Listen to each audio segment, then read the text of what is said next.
नमस्कार, बहुत स्वागत है आप सभी दर्शकों का। मैं आपके साथ आशुतोष चतुर्वेदी। देखिए, बात उत्तराखंड की करेंगे क्योंकि उत्तराखंड का जोशीमठ बेबस और लाचार इस वक्त नजर आ रहा है। जोशीमठ वासी बेबसी के आंसू रोने को मजबूर हैं और उनकी आंखों के सामने ही उनका आशियाना उजड़ रहा है। सैकड़ों घर बेकार हो चुके हैं, तबाह हो चुके हैं, सड़कों में भी दरारें हैं। हालात ये है कि अब तक 600 से ज्यादा परिवारों को राहत शिविरों में भेजना पड़ा है। इस बीच बड़ी खबर है कि प्रधानमंत्री नरेंद्र मोदी ने इस मामले में मुख्यमंत्री धामी से बातचीत की है और हर संभव मदद का आश्वासन दिया गया है, भरोसा दिया गया है, क्योंकि केंद्र सरकार की सीधी नजर है जोशीमठ के मामले पर। और हालांकि आपको बता दें, उत्तराखंड के मुख्यमंत्री पुष्कर सिंह धामी उन्होंने हाई लेवल बैठक की है और खुद भी पहुंच गए वहां पर, मौके का हालात का जायजा लिया। उन्होंने लोगों से बातचीत की, उनको भरोसा दिलाया कि सरकार उनके साथ है, लेकिन केंद्र सरकार की सीधी नजर, इस बाबत हाई लेवल की बैठक भी बुलाई गई है पीएमओ की तरफ से। देखिए, जिस दिन से भी ये घटना का समाचार आया है, उनका कार्यालय लगातार जानकारी लेता रहा है, लगातार चिंता करता रहा है। और आज अभी आपसे बात से पहले माननीय प्रधानमंत्री जी ने दूरभाष पर मुझसे काफ़ी डिटेल में सारी जानकारी ली है कि कितने परिवार उसकी जद में आ रहे हैं, कितना नुकसान हुआ है, किस प्रकार से वहाँ पर पानी निकल रहा है, लोगों के विस्थापन के लिए, लोगों को सुरक्षित स्थानों पर ले जाने के लिए क्या किया गया है, राहत शिविरों में कैसे लोग रह रहे हैं, आगे कैसे उनके पुनर्वास की व्यवस्था होनी है, उस सब पर माननीय प्रधानमंत्री जी ने बहुत विस्तार से चर्चा की है। और उन्होंने जोशीमठ को बचाने के लिए हर संभव प्रयास जो भी होगा, हर संभव उन्होंने आश्वासन भी दिया है, विश्वास दिया है कि हर संभव वहाँ पर काम होगा उस शहर को बचाने के लिए, और लोगों के लिए हर संभव सहायता का उन्होंने आश्वासन दिया है कि आप डिटेल उसका आकलन कर लीजिए, उसके बाद जो है उस पर कार्रवाई करेंगे।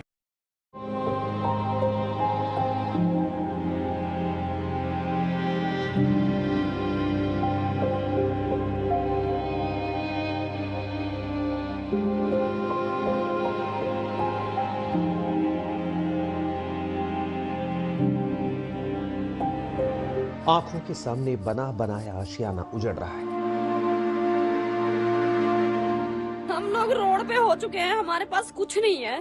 खून पसीने की कमाई से जो छत बनाई, वो सेकंड दर सेकंड दरकती जा रही है। धंसते जा रहा है, कहीं पे धंस रहा है, कहीं पे फट रहा है। दरकता जा रहा है जोशीमठ का हौसला।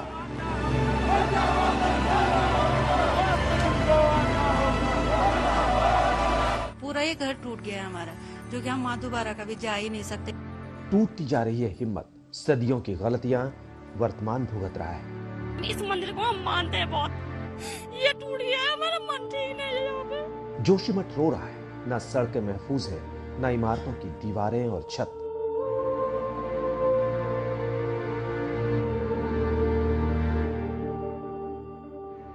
ना मंदिर बचा है, ना घर।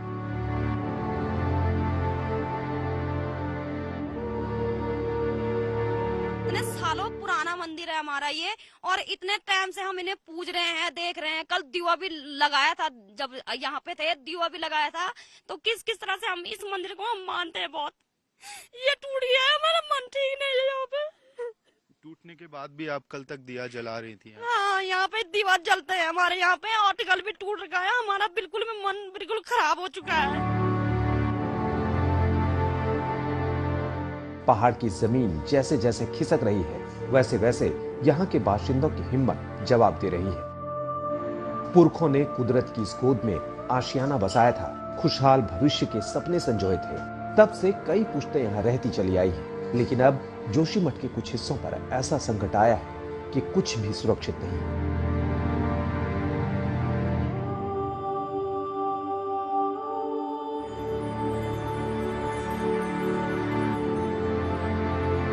इस कमरे को देख पा रहा हूँ, इसकी तो दीवारें टूट गई हैं, बड़े बड़े छेद हो गए। उस वक्त रात को सो रहे थे जब ये टूट? सोए थे हम ऐसे। रात को कहाँ जाए भैया, हमारे पास कहीं नहीं है रहने के लिए व्यवस्था ऐसे। हम जाएं तो जाएं कहाँ ऐसे, बस यही है हमारे पास जो हमें आपको यहाँ पे दिख रहा है। जोशीमठ का बड़ा इलाका इस आपदा की चपेट में है। कई हिस्सों में जमीन में दरार आ रही है, लिहाजा जमीन पर बने मकान भी जर्जर होने लगे हैं। घर में रात को सो रहे लोगों का सामना आंख खुलते ही उस खतरे से होता है, जिसे देख सुनकर ही वो सिहर जा रहे हैं, दिल बैठा जा रहा है, आंखों से आंसू रुकते नहीं।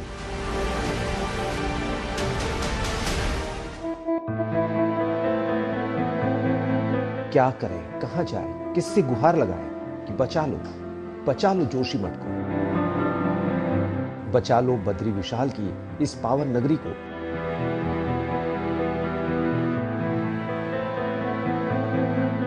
बचा लो यहां बसी जिंदगी को।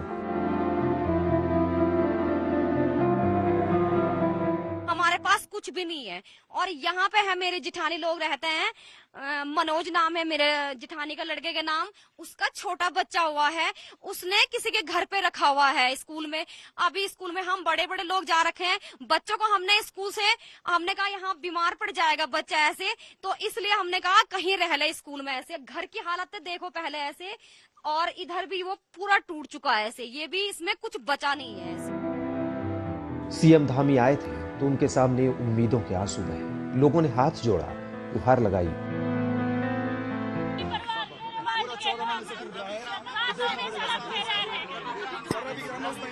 जैसे भी ऐसा ही बोला हमने कि बेटा हमारी व्यवस्था करो, बच्चे बेरोजगार है, हम कहाँ जाएंगे।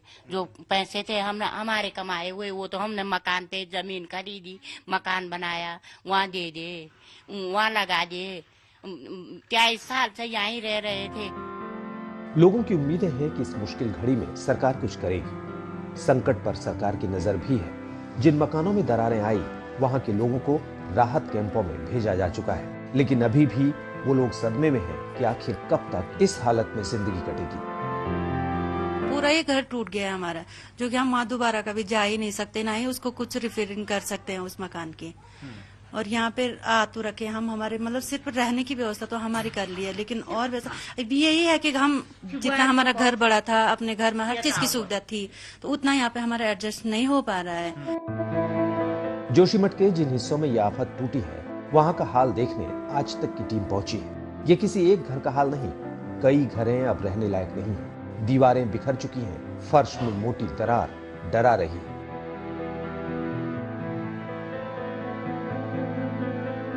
थे, लेकिन आज इसकी हालत, मैं भीतर जाने में डर रहा हूं क्योंकि छत भी बिल्कुल जर्जर है। भीतर जो है, यहां पर आप देखेंगे तो पूरे बहुत बुरे हालात हैं। इस तरफ से घर का जो मलबा है वो इस तरह से दीवारें टूट गए हैं। एक बड़ा सा गैप, 2 आदमी इस क्रैक से, इस दीवार से आर पार जा सकते हैं, इतना बुरा हाल है। भीतर की दृश्य हम दिखा नहीं सकते। भीतर तो हालात बहुत खराब है, बहुत ज्यादा रिस्की है। जोशीमठ में ही एक मंदिर तो पूरी तरह से झुक गया। अब वहां पूजा बंद, भक्त मायूस हैं, उनकी आंखों में सिर्फ आंसू ही आंसू। पुराने बुजुर्ग होकर के बच्चे सहित हमारे ही भगवती को मानते हैं। आज जब घर ही चला गया है तो मंदिर भी डूब गया है। हम बस यही चाहते हैं कि बस हमें जल्द से जल्द हमें सुरक्षित पहुंचाए। बस सरकार से यही विनती है कि हमारी भी आवाज सुने आगे। जैसे जैसे समय बीत रहा है, संकट भी बढ़ता जा रहा है। उम्मीद है राहत की किश्त बगैर देरी के लोगों तक पहुंचेगी और संकट के स्थायी समाधान की दिशा में कोई ठोस पहल होगी।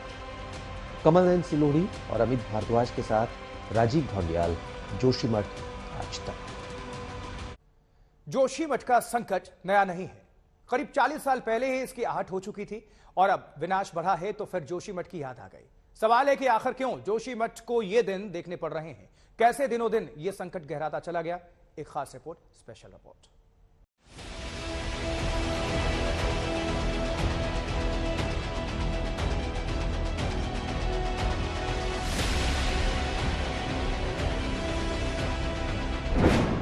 आखिर जोशीमठ में जमीन क्यों दरक रही है?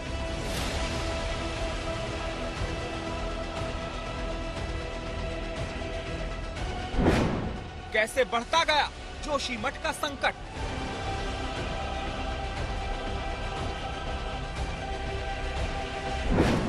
क्यों दरकने लगे जोशीमठ के पहाड़?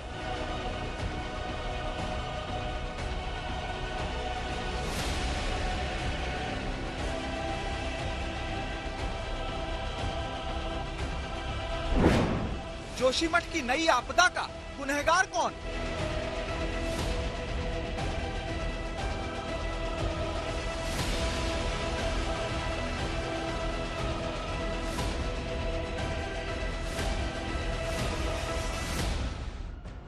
जोशीमठ पौराणिक शहर है, लेकिन अभी ये शहर रो रहा है।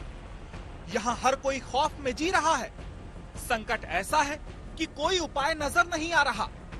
काश कोई कह देता कि जो जैसा था सब कुछ उसे वैसा ही लौटा दिया जाएगा।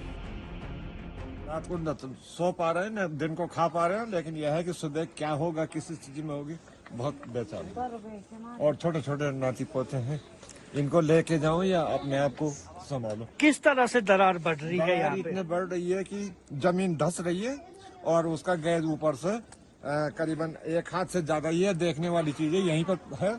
ये बहुत बड़ा स्टोन है। अगर ये स्टोन गिर गया तो नीचे वालों को लेके डूबेगा। ऊपर वाले जो ये स्टोन जाने के बाद ऊपर जितने भी मकान है ये सब मेरे घर को भी साथ में लेके जाएगी। बुजुर्ग आंखों में इतनी बेबसी कभी नहीं थी।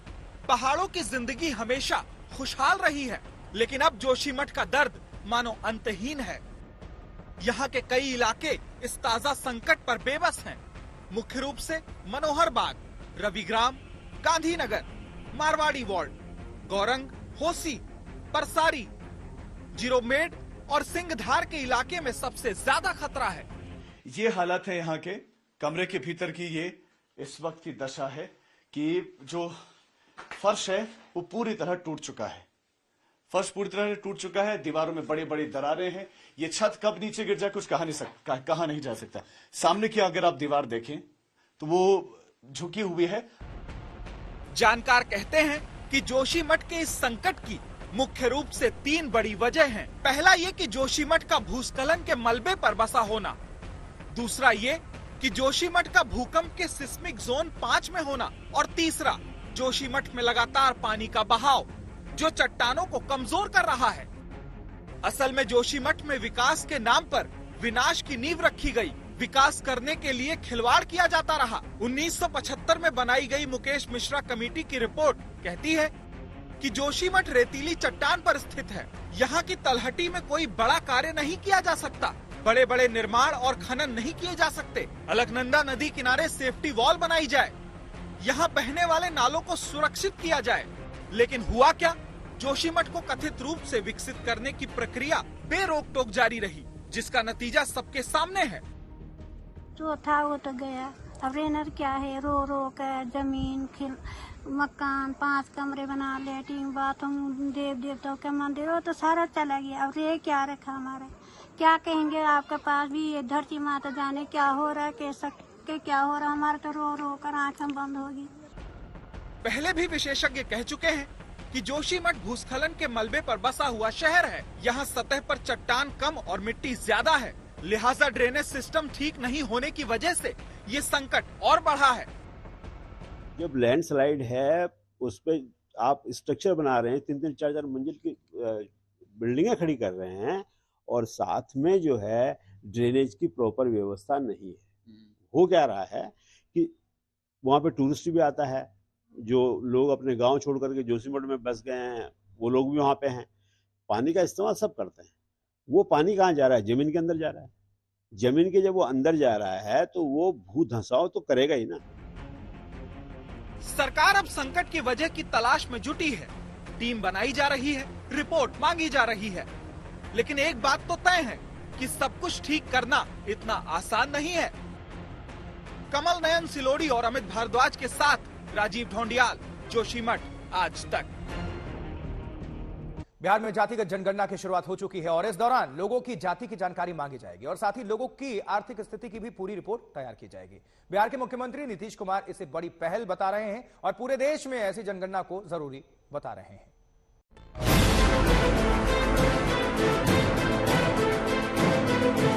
चाहे वो किसी भी जाति के हो, सबकी आर्थिक स्थिति का भी आकलन लेकर के तो उतना कर लेने के बाद तो बहुत अच्छा न हो जाएगा। इस गांव से कितने लोग गांव छोड़ करके बाहर गए हैं। बिहार में जातीय जनगणना की शुरुआत होते ही सियासी बयानबाजी भी शुरू हो गई है। नीतीश कुमार जातीय जनगणना को प्रदेश के हित में बता रहे हैं। बिहार सरकार की इस पहल के फायदे गिना रहे हैं। के चलते पूरी तैयारी हुई। इसके चलते हम लोग को जानते हैं थोड़ा समय बढ़ाना पड़ा। क्या क्या होगा इसमें? मतलब इसमें होगा क्या कि अभी अब पूरे तौर पर देख लेगा कौन कहाँ कैसे रहते हैं, तो उसके आधार पर यही हो गया। तो उसी आधार पर फिर उसकी गिनती शुरू करेंगे और वो जब हो जाएगा तैयार, और साथ साथ हम लोगों ने तय कर दिया है कि उसके साथ साथ लोगों की आर्थिक स्थिति का भी, चाहे वो किसी भी जाति के हो, सबकी आर्थिक स्थिति का भी आकलन लेकर के, तो उतना कर लेने के बाद तो बहुत अच्छा न हो जाएगा। वहीं बीजेपी इस जनगणना का विरोध तो नहीं कर रही है, लेकिन इशारों इशारों में नीतीश सरकार पर हमला बोल रही है। आप कराइए गिनती, हमें कोई आपत्ति नहीं है। राजीव प्रताप रूडी को इस गिनती से कोई आपत्ति नहीं है, लेकिन कल से जो गिनती शुरू हो रहा है उसमें एक और 4 कॉलम बना दीजिए। इस गांव से कितने लोग गांव छोड़ करके बाहर गए हैं। बिहार में 7 जनवरी से जातीय जनगणना के पहले चरण की शुरुआत हुई है। इस दौरान घरों की गिनती की जाएगी, साथ ही परिवारों की संख्या दर्ज की जाएगी।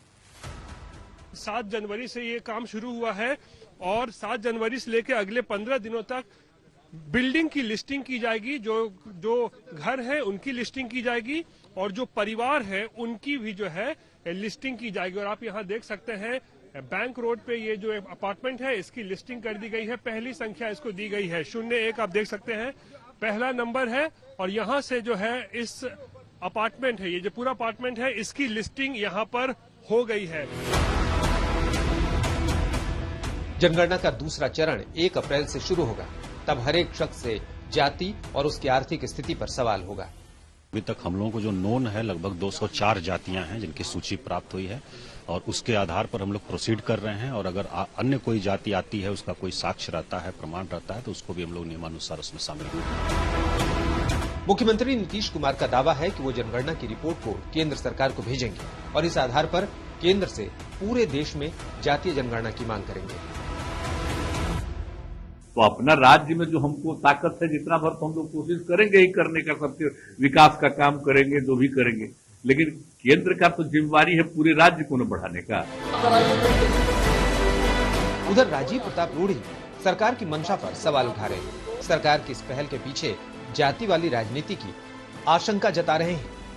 बिहार में वो व्यक्ति कोयरी है, कुर्मी है, राजपूत है, भूमियार है, ब्राह्मण है, दलित है, फलाना है, ढिमका है, वही व्यक्ति जब चेन्नई में जाता है, जब बेंगलोर में जाता है, जब दिल्ली में जाता है, तो ना वहां कोयरी है, ना कुर्मी है, ना कुशवाहा है, ना राजपूत है, ना भूमियार है, वो बिहारी है।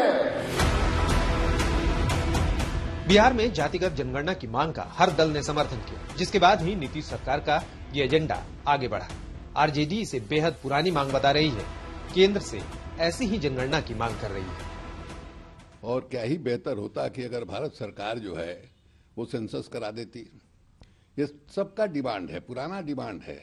और विशेष कर के जो पिछड़ी बिरादरी के लोग हैं वो ये जानना चाहते हैं कि आबादी में उनका प्रतिशत कितना है, और जो मान लीजिए आर्थिक रूप से जो पिछड़े हुए लोग हैं उस आधार पर वो आरक्षण की मांग करते हैं, उनकी संख्या कितनी है। 2 चरण में इस गणना को पूरा किया जाएगा, जिसकी शुरुआत आज हुई है और शायद दूसरा चरण जो है वो 1 अप्रैल से होगा।